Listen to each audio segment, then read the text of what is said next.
to Leah and we'll get them out to the list. We're doing a lot of online webinars kinds of things. And since we're sort of working on both economic and environmental justice, we're sort of this fall, we had several webinars on reproductive justice and how that relates to economic justice. That was pretty interesting. We'll do more on ecology in the spring, actually. So I'll send you those news. There's someone in anthropology, I think, is working on the intersection of reproductive justice and environmental justice. I should know about that. It's Sophie Bork. Oh yeah, James. Bork-James, yeah. Okay. Sophie Bork-James. Yeah. You may want to contact her and just find out what she's doing on that. I'll check. Yeah, thanks for that. I just was talking to Carwell this afternoon. And Leanne, I don't know if I've actually met you in virtual person, at least. Oh, hi. Yes, I'm a new NEH postdoc fellow at Vanderbilt. I just started this year in art history. Nice. Welcome. Right. Were you at the event outside the Robert Penn Warren House about a month ago? Which event? It was sort of an outdoor, there's some food. It was around 4:00. I went to one really early on in the semester, but that was like the RPW open house. Oh, I think I know what you're talking about. Maybe like the launch for the environmental humanities. That was it. Yeah. I had to miss that. I can't remember why, but I presented at their round table recently. Yeah, okay, that's good. I was trying to remember if I met you and I couldn't remember meeting you there. So I'm glad I'm not going crazy or something. No. Do you know Joe Bandy? I do. Hi, Joe. Okay. All right, good. And you know Kaylin, I'm sure you. Yes, hi. Right. Okay, good. All right. Leanne and Caitlin were part of the Cumberland project. Okay, that's really good. Yeah. Kaylin's just 2 doors down from me. We're on the same floor, so we Don't see. let him bother you. Right. Other way around, if anything. All right, well, let's get started. This is great. And we are recording this, so just so everybody knows, and we'll post it on the VCCI website, and anyone else that wants to post it anywhere they can with Joerg's permission that's fine with me. So we're really excited to have Joerg Rieger today. He's at the Vanderbilt Divinity School and Distinguished Professor of Theology, and also the Cal Turner Chancellor's Chair of Wesleyan Studies and the founding director of the Wendland Cook Program in Religion and Justice. He has written or edited more than 26 books. He's an ordained elder in the United Methodist Church. And today we are lucky that he's going to discuss climate change, Christianity, and the Capitalocene, which is a term I've only just recently heard. So I'm excited to hear more about what that is and your take on it. So with that, I'll turn it over to you, Joerg, and excited to hear your talk today. Thanks for joining us. Thanks, Leah. Yeah, thanks. And thanks, everybody. It's good to be with you here today. Let me pull up a few slides. This is just I'll get rid of that in just a minute, but I just thought I'll show you just a few things. So this is what Leah just said. This is who I am. I'm also affiliated with the Turner Family Center of Social Ventures. So there's a little bit of economics here in what I'm doing, but we can talk about that in a little while. I usually, so the title is Climate Change, Christianity, and the Capitalocene. And, talking about either one of those will make people mad. So I usually have the fun job of not only talking about stuff that you shouldn't talk about in polite company, but bringing them together, which makes it even more explosive. This is my new book on the topic, Theology and the Capitalocene, Ecology, Identity, Class, and Solidarity. There's the real thing, small book. But it sort of pulls together a lot of the things that I've been working on at the intersections of these things. The first 2 chapters in this book are really dealing with ecology. And I'll talk a little bit about the first chapter here today. The Wendland Cook Program, if you want to check us out, our website is religionandjustice.org.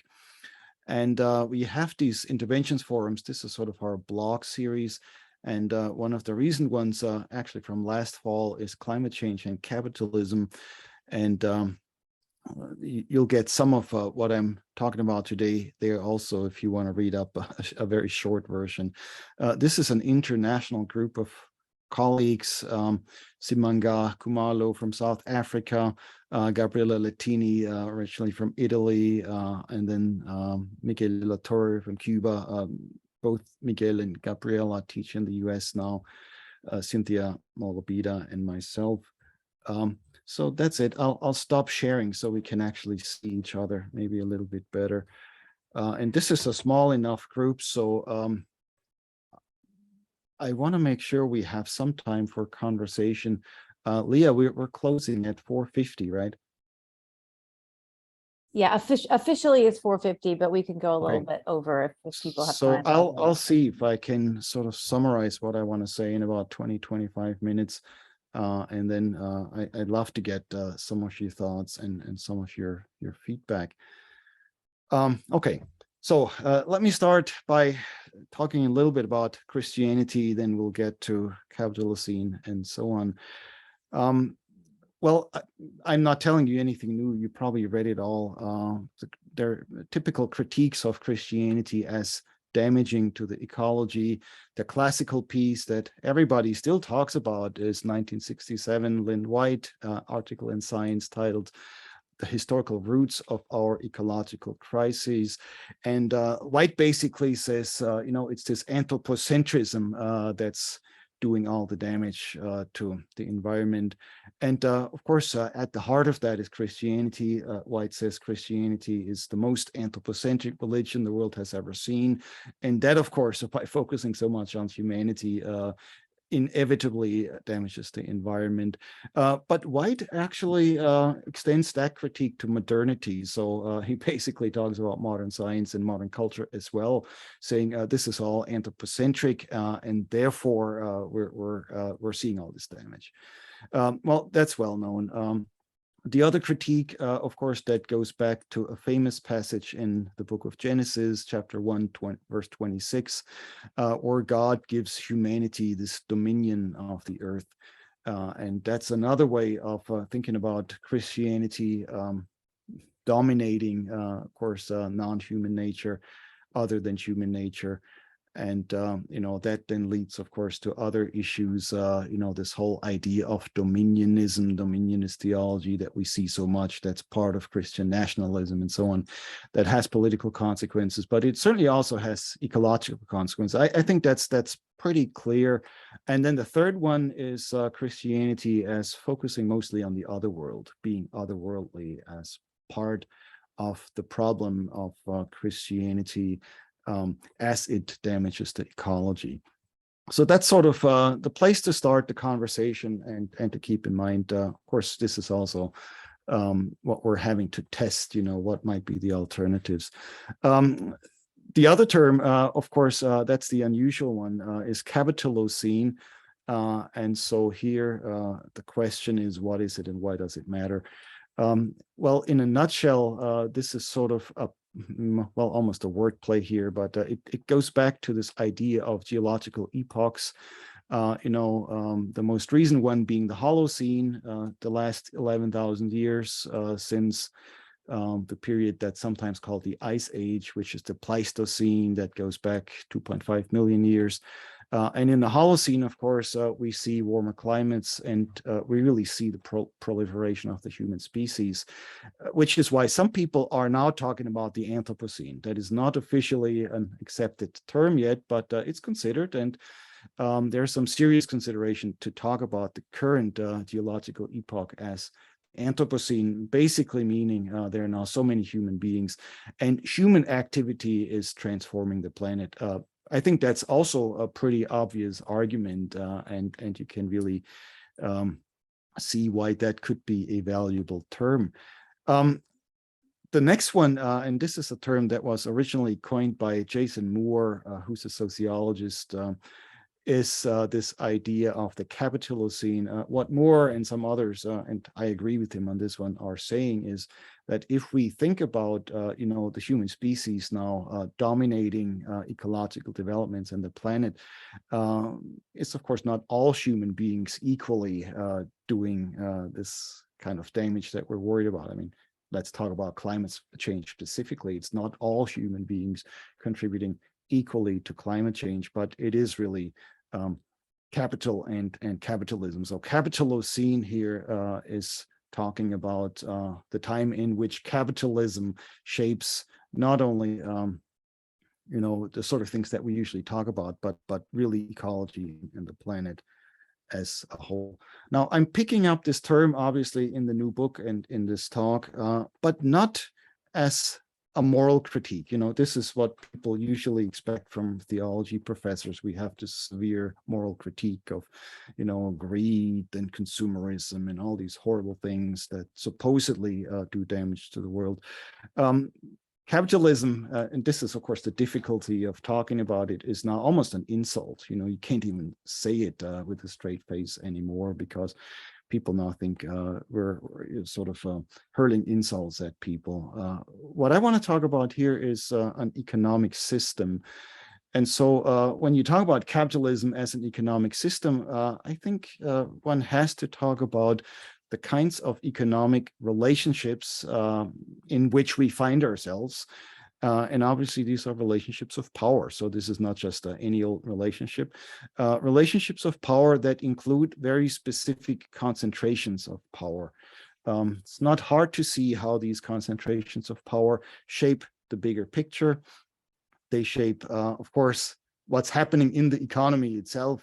We see that large corporations, Amazon, Walmart, you name it, certainly having tremendous influence on how the economy shapes up. We're watching their stocks, Tesla, at that, as we're watching the jitters of the market, Apple, and that's just the way it is. Of course, the other related factor here is how these concentrations of power shape political relations.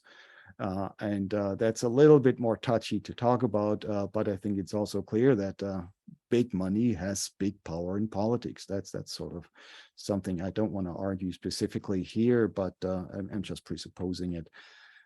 Now, as these concentrations of power, as you examine them, of course, you can also see how they shape the bigger picture. So climate and ecology here is what we want to talk about. Climate change, and this is again not anything that would be especially controversial, but it's hard to talk about. Climate change has accelerated with industrial capitalism. Of course, the development is not linear. So between 1988 and 2016, just to pick a short period, the fossil fuel industry has emitted as much greenhouse gas as in the previous 237 years. This is 237 years basically back to the beginning of the Industrial Revolution. These numbers are from the Intergovernmental Panel on Climate Change. Today, 71% of global CO2 emissions are tied to the interests of 100 corporations. I think that's probably a number that's also fairly well known, but that usually is surprising for people who are not dealing as much with climate change as some of you are. So my point here being these economic relationships shape, of course, the economy, shape politics, and shape what's happening to the climate in fairly severe fashion. If you compare, a number I saw about if all Americans stopped eating meat, that would reduce global CO2 emissions by 2.6%. So 71% of global CO2 emissions are tied to the interest of 100 corporations. All that stuff, I think we can see how that works. What does the Capitalocene have to do with religion, right? I mean, that's, of course, my job. I need to talk about theology, religion. Let's talk specifically about Christianity here. This is an argument that I've had quite a bit in my own field, but I'm sticking to my guns here, basically arguing that theologians, people who deal with ideas, religious scholars, should pay attention because these power relationships and the economy really shape us all the way to the core. So this is not just a matter of economics and politics, it's really a matter of culture and religion as well. If you wanted to read something on the topic, check out Kevin Kruse's book. Kevin Kruse is a historian, titled One Nation Under God, How Corporate America Invented Christian America. That came in 2015. And what you're basically seeing in some of these studies is that big financial interests are incentivizing conservative Christianity, which is what a lot of people are worried about in relation to climate change, are incentivizing conservative Christianity to become even more conservative. That comes as a surprise sometimes to people that don't follow these issues. Conservative Christianity now is probably more conservative than it was 100 years ago. People think, we're sort of gradually getting out of this. But if you look at the abortion debate, if you look at the sexuality debate, people weren't as concerned in Christian circles in the past as they are today. And a lot of this comes from the influence of big money via think tanks and other developments. Also, the religious pushback against climate change. This is also something where I would argue you can see the impact of big money on religion, climate change deniers. As you know, there's some of this out there, but it has disproportionate impact because it has so much funding. Again, things one can observe. In my shop, what I'm also interested is how these big concentrations of money and power influence our images of God. That to me is another question that oftentimes doesn't get discussed because it always happens unconsciously. The way you think about the divine, you think about God, you think you get from the tradition somewhere. But if you think about God as ultimately powerful, omnipotent, and all these classical theories, you basically are likely to plug in dominant power into these discussions. So all of a sudden, God, from being a king sitting on a throne, looks more and more like a typical CEO and functions that way. Power becomes shaped in a certain way, top down, and so on. Ruling by fiat rather than in other possible ways. So that's the Capitalocene influence on religion. Of course, I could say a lot more about that, but just to give you a little bit of a flavor of what I'm thinking about here. The interesting question, this is where I want to spend the next part of this presentation, is what do you do with all of this? How do you address these developments? Now, the typical responses that consider some of the effects of capital and wealth on climate change, sort of stuff I was just talking about, emphasize morality. The big critique is always greed. Greed often gets blamed. Capitalism is seen as greedy and so on, which, of course, these are not the responses I'm recommending here. I'm saying these are the typical responses that I think are not all that helpful.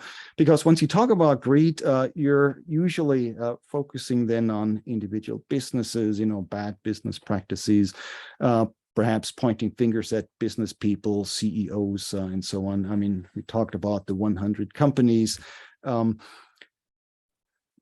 That's one typical response. Another typical response is, to talk about consumerism or materialism, these kinds of things. Well, what do you do when you do that? You're basically blaming consumers, assuming that consumers have control over what they're doing. Of course, what you're not talking about when you talk about greed, you're not talking about the structural situation in which the problem is not greedy CEOs, but the structures in which CEOs have to work. And if they don't, they might not be CEOs for long. Same for consumerism or materialism, what some people of faith are complaining about. You're basically complaining about consumption and material focus without asking the question, where are these things coming from? Who has an interest in perpetuating these things? Who has an interest in people actually consuming and keeping the consumption up? The third one, and I think this is especially funny, I'm wondering if something I've learned from my daughter, who is finishing her PhD in environmental sociology at Boston College. Over Christmas this year, she said, Dad, do you know about fossil fuel calculators? And I said, yeah, sure, we know about fossil fuel calculators. And she says, but did you know that they were actually invented by the fossil fuel industry? I said, I didn't know that. Well, what's the lesson here? Well, fossil fuel industry, and this goes back to BP actually in the early 2000s, about 20 years ago, not only invented these things, but keeps popularizing and promoting them because it looks like you can then talk about individual responsibility, how each one of us are actually, contributing to this CO2 emissions problem. And guess who's off the hook when you promote carbon footprint calculators for individuals, right? So it's not hard to see why these responses are ultimately not all that effective and sufficient. What I'm going to argue next is that we perhaps would do better if we addressed the core issues. Interestingly, though, the two fundamental issues that are really at the core of the problems that we want to talk about are typically considered as externalities. First one is environmental factors. Well, we all know this, right? Environmental factors are either not accounted at all by capitalist corporations, businesses, or if they're somehow now accounted for in newer models, the point is always to keep the cost at a minimum. So environmental factors here, of course, are something that people rather not address. And of course, businesses are not necessarily addressing. And if they go there, they try to keep the cost low. The parallel to these environmental factors, by the way, is labor, which is not technically considered an externality, but you find the same phenomenon. The point about labor is in business, you keep the cost low. And this is not because they're greedy individuals running corporations, but because according to a legal precedent that goes back to Henry Ford and the Dodge brothers about 100 years, the CEOs are by law responsible to the stockholders and the shareholders. This is how the system that we're talking about functions. In other words, and I really need to emphasize this, there is no economic requirement that the concerns for stockholders be calculated in relation to the concerns of the environment or the concerns of the workers. In fact, the issue never comes up. One could also say it gets repressed. But of course, what I'm arguing is what would happen if we pay attention to these sorts of externalities. So if you are in agreement that I'm onto something here, it stands to reason that effective responses to climate change need to put these factors back into the conversation. Of course, how do we do that, right? How do we talk about these factors in various ways? So here, my point is we need fresh explorations of the relations of climate change, capital, and religion from all of the perspectives. So it's not just a theologian sort of pointing out some of the theological underpinnings. It would take economists looking at the complex of relationships I've been describing. It would need environmental scientists, environmental economists. It basically takes the whole academy to look at all these things in relation to each other. Now, at the current moment, of course, let me give you two more examples of insufficient responses. My first example is about an insufficient response from the side of capital. In other words, it's insufficient because it's not looking at the relations of climate change, capital, and religion together. So the first insufficient focus here is basically talk about CO2 emissions in isolations. I mean, obviously, CO2 emissions here as that which drives human-made climate change. If you dig a little bit deeper, you'd have to talk about how CO2 emissions are related to the extraction of fossil fuels and coal, which seems obvious, but if you look at the COP21 Paris Agreement that went into force in the fall of 2016, There's frequent reference to emission, but you will not find any reference to extraction. In fact, this is the religious component. It seems we have taboo topics here, almost like taboo in religious traditions, where you can talk about emissions now carefully, but you cannot talk about the extraction of fossil fuel and who actually benefits. This is related to the other taboo topic I was just touching on, the exploitation of work, right? We cannot really even talk about the fact that our current economic system is based, and some of its success is based on exploitation and extraction.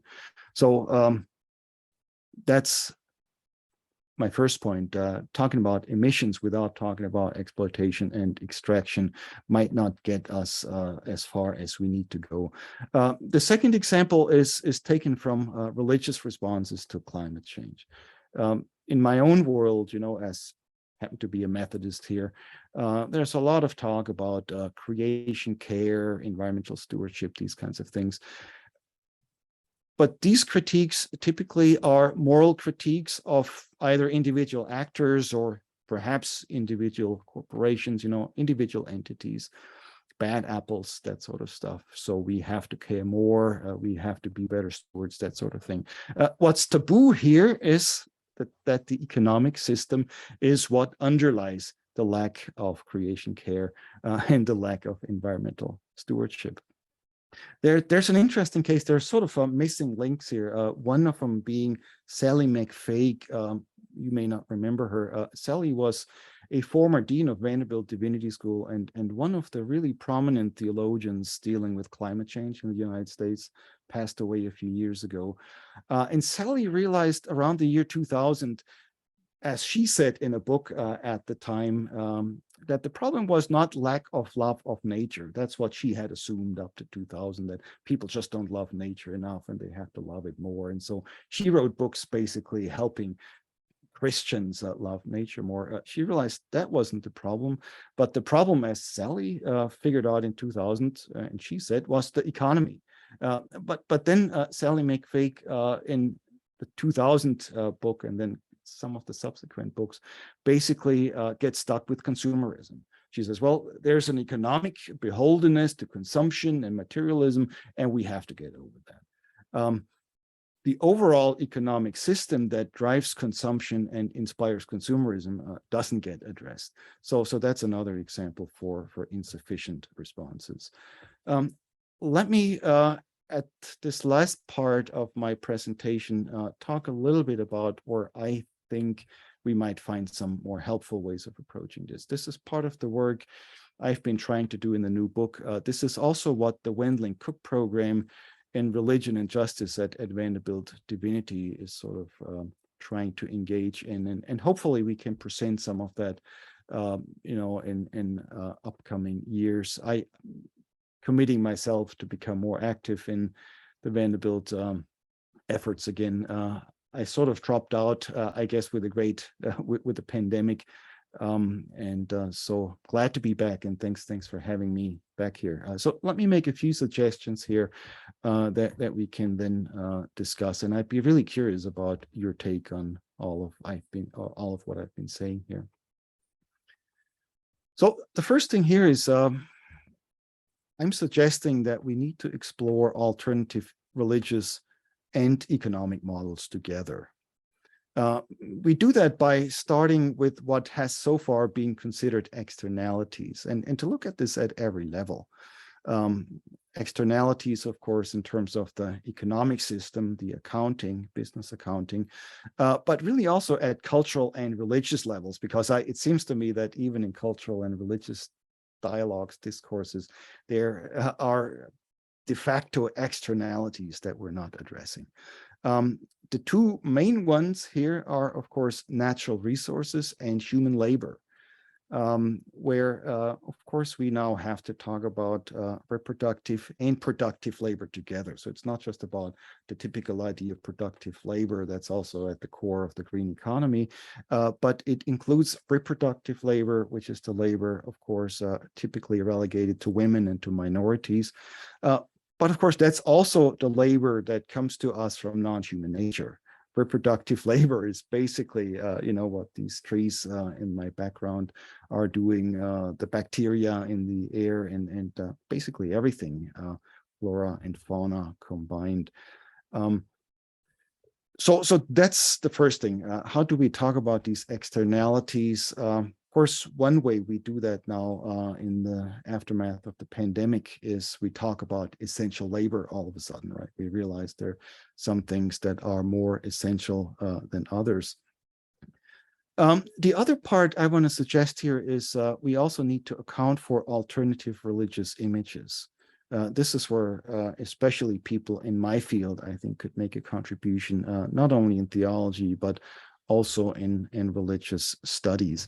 And that is so because I would argue that images of God are especially problematic in this whole nexus, because they typically equate the divine with the dominant system. And that's sort of almost like default knee-jerk response.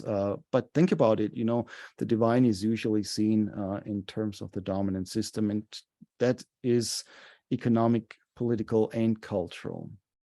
And of course, the result is if this is sort of, even if you're an atheist, the question here is not, do you believe in God or not, but what images of some higher power, higher nature, or something that's bigger than us are ultimately functioning.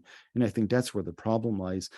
Because with these dominant images in the back of your mind, even if you don't want to go there, all you can envision is dominant solutions. So I think this is one of the problems that we usually get stuck with when we think about alternatives.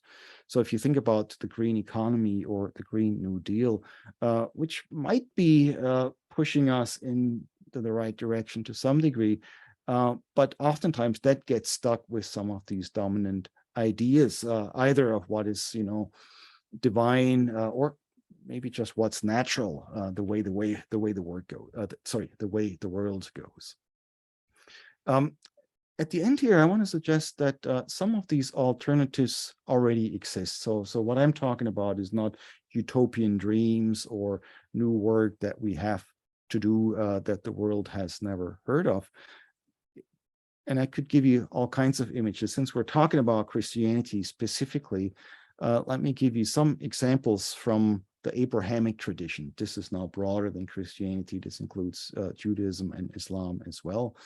But in these the three Abrahamic traditions, you do have traditional images of God that are not like the heavenly king or the CEO or, some fix-it approach that goes from the top down. Because you have in some of these traditions God engaging in productive and reproductive labor. For instance, some of the initial creation stories you find in the Hebrew Bible, of course, in the Christian traditions, as well as in the Quran, talk about God as planting a garden and God as forming the first human being from clay, something like that.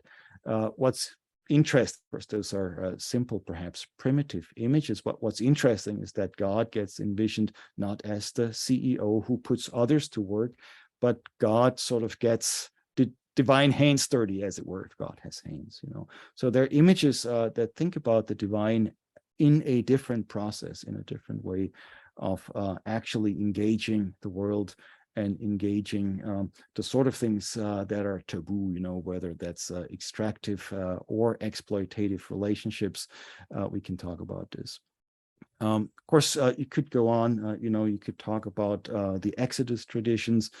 They're also present in all three religions, and Islam has some really interesting contributions to make to that as well, where you think about God, not in terms of the dominant powers and fixing somehow the problems of Pharaoh's Egypt, but God actually taking the sides of the struggling Hebrew slaves. And I often say to my students, the real surprise and maybe the miracle of the burning bush is not that there's a bush that somehow miraculously burns and does not get consumed, but that somehow God steps out on the side of the slaves. The only question I have as a theologian is, God says, I heard the cry, I've seen their misery. The only question as a theologian you might ask is, what took God so long? But once that happens, you have a tradition that has a history of effects that inspired alternative ways of being in the world. And that might be very useful in addressing the three issues that we're talking about: climate change, Christianity, and the Capitalocene. So there's more that I could be saying about this, but maybe at the end here, give you one idea of how at the Wendell and Cook program, we're sort of pushing back against, some of the problematic developments. One of our connections, for good reasons, is with the Southeast Center for Cooperative Development. This is a worker co-op development center that, of course, talks about and incubates, not just talks about, but incubates, builds, helps start cooperative businesses, where if you sort of follow the history of cooperatives also into the past and in minority communities, you can see that there are different ecological practices tied to it. So a worker co-op where workers are actually in control of their labor, have a voice, can deal with the profit, can deal with what gets produced, who gets the benefits, and so on, tends to have different relationships to the environment, which is interesting because then the environment is not necessarily an afterthought, but something that really benefits in a way that simple moral suasion or creation care and all that, all those approaches might not do the trick. So putting these taboos, that's my conclusion here, of exploitation, extraction, together with the places where alternatives are already forming, might be a way forward in addressing issues of climate change and, of course, broader ecological issues that so far haven't really been considered a whole lot. And if they have been, I'd appreciate your input, letting me know, because I'm always interested in finding out what's happening elsewhere. I'll stop here. I've been going on probably too long, but you see some of the complexity and, of course, some of the explosiveness of what I'm talking about, and curious what your thoughts are. So thank you. Thank you so much, Joerg. That was really fascinating. I feel like this could be like a 4-hour discussion or more. I'll just open it up and you can just jump in. There's a small enough group, I think. If anybody has any reactions or questions, I definitely do, but I will go last. Well, I guess I'll start off with one. First of all, I think a lot of what you said resonates, that, I think you have a really substantial and important critique of Christian theology. Some of this reminds me of when I was studying religion in Latin America, and the theology of liberation was very prominent. And so it seems that your critique is coming out of the, Marxist critique of Christianity that's been around for 40 or 50 years. And then there are some parallels where in sociology, where the Marxist critique was shifted into an environmental critique with people like O'Connor and Schneeberg. How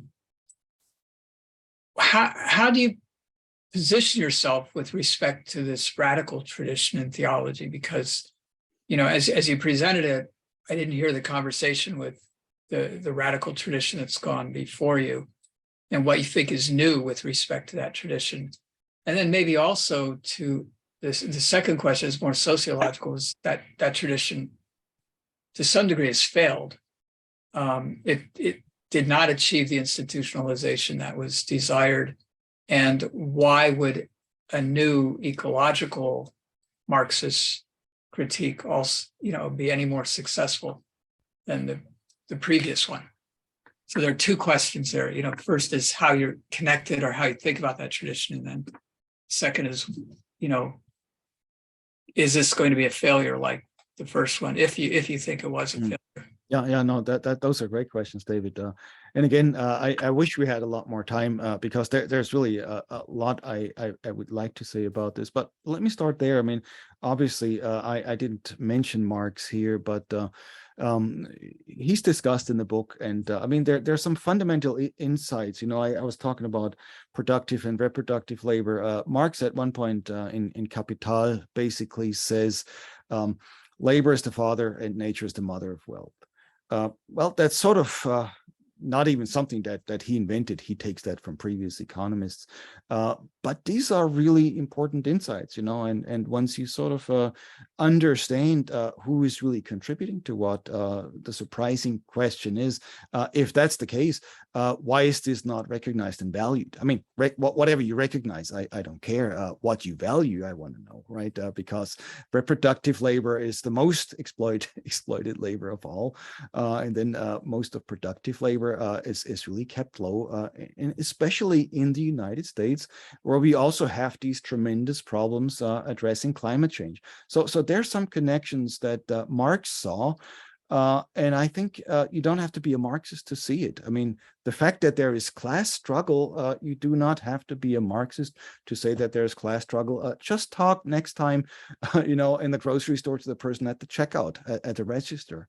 You know, is there class struggle? Well, how are you being treated? You know, who is really on your side and who isn't? I mean, so some of these things, I think you don't have to be a Marxist to see. What I hear from a lot of my students actually that do not remember Latin American liberation theology, they say, when you talk about Marx, a lot of that reminds me of, you know, what I think the Jesus traditions are all about. So there's still Christians, young people now, some of my students at Vanderbilt Divinity School, that come to this because, you know, they just want to take the old Jesus traditions or the prophetic traditions in the Hebrew Bible very seriously. So in this sense, I mean, the fact that there are some resemblances of Marx, that's just the way it is, because we're still dealing with a system that Marx tried to analyze. What has failed, though, David, and I think this is the next big question, is it the analysis or is it the solutions? And there, I'm not that interested, say, in solutions that would now point back to big government or that think about socialism as basically the welfare state. I mean, some of this is, of course, very effective in Europe. Could tell you about Germany and how I grew up. But what has failed, I think, is the recognition that the solution is ultimately not in the hands of any institutions, but in the hands of the majority, perhaps the 99% who have to work for a living. And to create some awareness of that, to create some awareness of, I mean, whether it's essential work or the contributions that non-human nature are making to well-being, and then of course the valuations of that economically. I mean, I'm talking to economists now saying, well, why can't we actually put more value on that? Of course, there's reasons for it. Those are the sort of questions I think could be very useful in going forward. In other words, I mean, even if you wanted to talk about socialism, you do not have to look back to what happened in the Soviet Union or in East Germany. I grew up in the west of Germany, but close enough to see how that failed. We could actually have different conversations about who are the agents. So if you then want to think about how, you know, putting faith traditions and the economy together in alternative ways, we already have models. I mean, talked about worker co-ops, you know, we could talk again about the labor movement. And I think at this point, while a lot of people might want to say the labor movement has failed, I think this is something that's doing quite well now, and that's saving us from some of the fallacies of what we're seeing around us. Of course, none of this is perfect, and I'm not talking in ideal terms. This is what a lot of theologians are trying to do. I'm much more pragmatic than that, but I'm really looking where things are happening, and where my hope in finding some alternative approaches to the problems are ultimately located. So I'm less excited about big government solutions and that sort of thing, but I wouldn't say that's the Marxist solution in the first place anyway. We have a question in the chat. It says, thanks for presenting this. It was really interesting. Could you point me to any sources that directly juxtapose different groups in terms of their conception of God, the divine, and how that affects their relationship to the environment? It's interesting how you pointed out how a view of God as a dominant may influence the types of solutions we impose on the world. That's a good question. I mean, in theological circles, this is what theologians do. You know, they talk about ideas of gods and so on. I probably could find some literature here to suggest. But part of my frustration is that this question is not discussed enough because, you know, too often, especially when people think about God critically, they don't really go all the way to the core of asking the question of what difference the God images are making. I mean, you know, in chapter 1 and 2 of my new book, I'm trying to deal with precisely some of these questions. And of course, if you went through the footnotes, you probably could see some of this. Oh, by the way, Vanderbilt Library has already made the book available as an online resource, so you don't even have to get the book. You just go to Vanderbilt Library and look through some of the footnotes. Excellent, thanks. Anybody else?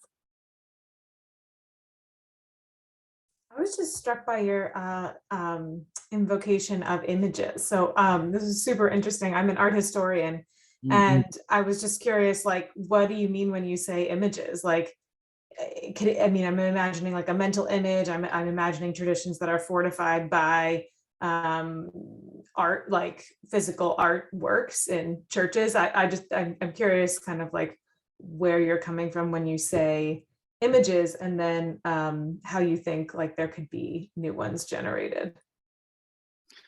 Yeah, thanks. That's a great question. I mean, it's really all of the above. And I have, you know, I didn't show many slides here, but I sort of just pulled, had some of my assistants pull some slides from the internet, and it's just amazing how there is sort of all sort of even modern artwork where I mean one painting is you have a lot of these images are images of Jesus. Actually, you have Jesus shaking hands with a group of business people, sort of really sort of the being close to each other and smiling at each other, you know. So I mean, I could send you some of these images, you know. So those are modern images, or you know, this idea of God as a CEO. I mean, you can actually find images.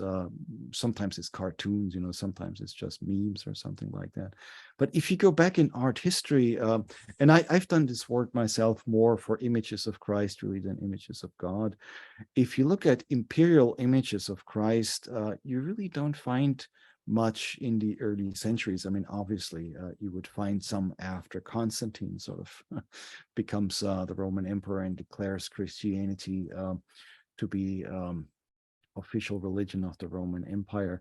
But it takes a long time for these images really to be portrayed in the way that we oftentimes think of them. So this idea of Christ as king, for instance, that a lot of people might have in the back of their minds are really part of a specific historical period and historical production, or you know, more contemporary images of the light-haired or maybe even blonde and blue-eyed Jesus come you know, that's just another example, of course, something that a lot of people are discussing these days.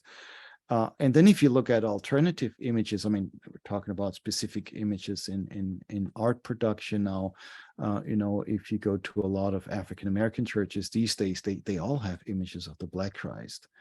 And I don't know, I mean, if you spend some time around that, especially for those of us who are not Black, those are really powerful images. Of course, if you're Black, those are powerful images too. And it just gives you a little bit of sort of an existential experience of how powerful these things are and how they really express theological positions. I mean, obviously, growing up in Europe, you know, and spending a lot of time in the big cathedrals, for the longest time, I never really thought about how much power really gets expressed through the traditional images. And the interesting question then is try to find alternative images.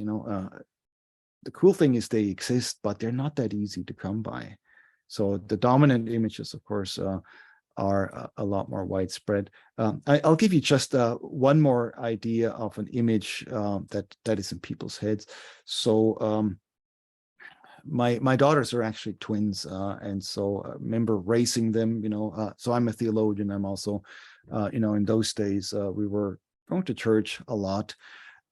And they were 8 or 9, and we're sitting around the table, and I was saying something about God not being an old guy with a white beard. And they almost fell out of their chairs and said, "What do you mean God is not an old guy with a white beard?" And we used to hang around liberal churches where I don't think any Sunday school teacher ever talked to them about God as an old guy with a long beard, but they somehow picked this up, They somehow picked it up with the water of the culture, and that was the image that stuck. So, I mean, those are just a couple of examples.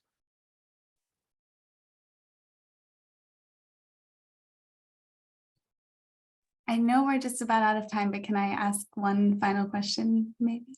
Thank you so much for this fascinating talk. I really enjoyed it. I'm teaching a class on religion and climate change right now, so I've been thinking about a lot of these issues with my students all semester.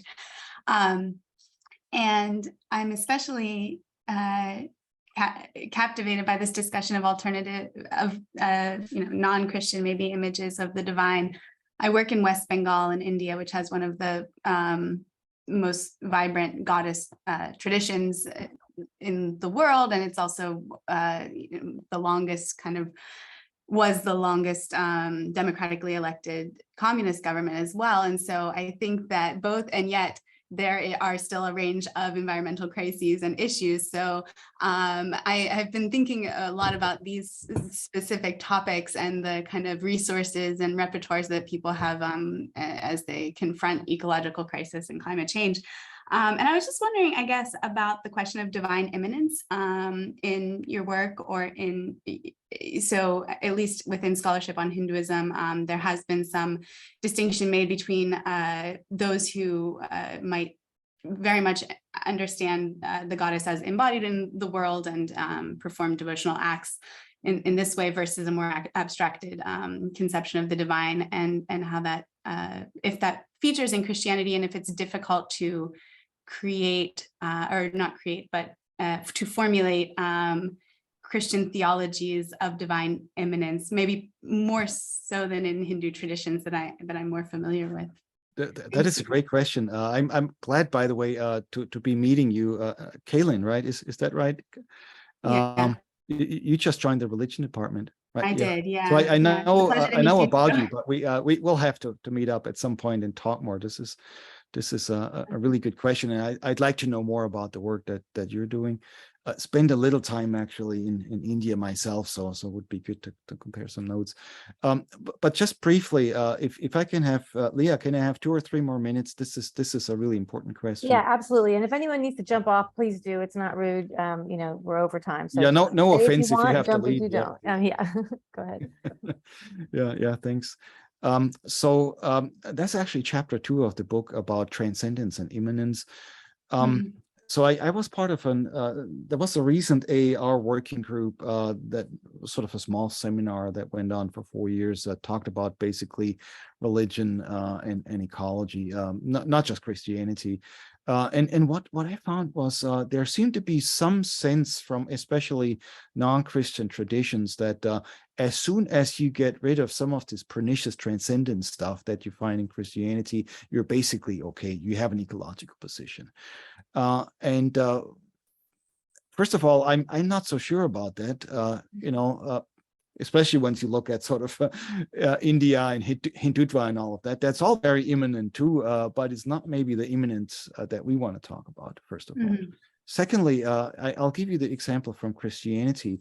This is sort of a liberal conservative culture war thing almost, where, the conservatives want to keep things more transcendent and the liberals want to, oh, well, it's all about immanence, The problem is that once you get to the immanence piece, it's really a question of what immanence are you talking about? So simply emphasizing immanence, I mean, obviously you'd be in agreement with that, is not helpful. And I think this is where a lot of liberal theology really goes off the deep end, because they think, as long as we have our own, I could tell you some stupid jokes about that too. I won't waste our time here about this sort of liberal thing about immanence. In Christianity, there's sort of an interesting position. I found years ago in a theologian like Karl Barth. You wouldn't think is much relevant to this, but what Barth says in one of his little books on the Apostles' Creed, basically when he talks about God's transcendence, he says God's transcendence is immanence. I mean, in Christianity, he's talking about the Jesus Christ child in the manger, that sort of stuff. So this is a way of talking about transcendence as an alternative immanence. So in other words, it's not immanence in general, but it is immanence in a very specific historical place in the midst of a very specific historical struggle. So, transcendence here can be a useful tool to rethink immanence in such a way that, you get away from this beholdenness, especially in liberalism, to dominant immanence, which I think, especially when it comes, maybe this is something I didn't talk about in this talk here, but I have some colleagues who are really defensive about liberal Christianity and its environmental records, because they say, there's a lot of nature romanticism. You find this in Europe too, by the way. There's some liberal Protestantism that's very close to nature with the Romantics in the 19th century. Unfortunately, a lot of this closeness to nature is sort of at the expense. I mean, John Muir is a great example, right? So we have the great protection of nature, but no concern for the Native Americans who live there, right? And so it's those kinds of questions I'd be pushing a bit more into say, where do we find the immanence? What is it that ultimately then is worshipped? I mean, the final comment here, panentheism used to be this theological middle road between pantheism, and theism, saying that God is in everything, but not everything. There is now theologians trying to reclaim pantheism, Christian theologians saying we need to think about God more closely to nature, which I think is very interesting. I also want to talk about agency of nature. However, the problem is, what is pain? What is everything? Can you actually make a case that God is not everywhere? Can you say, I mean, of course, there are some evil places in the world where we might not want to see God, those kinds of things.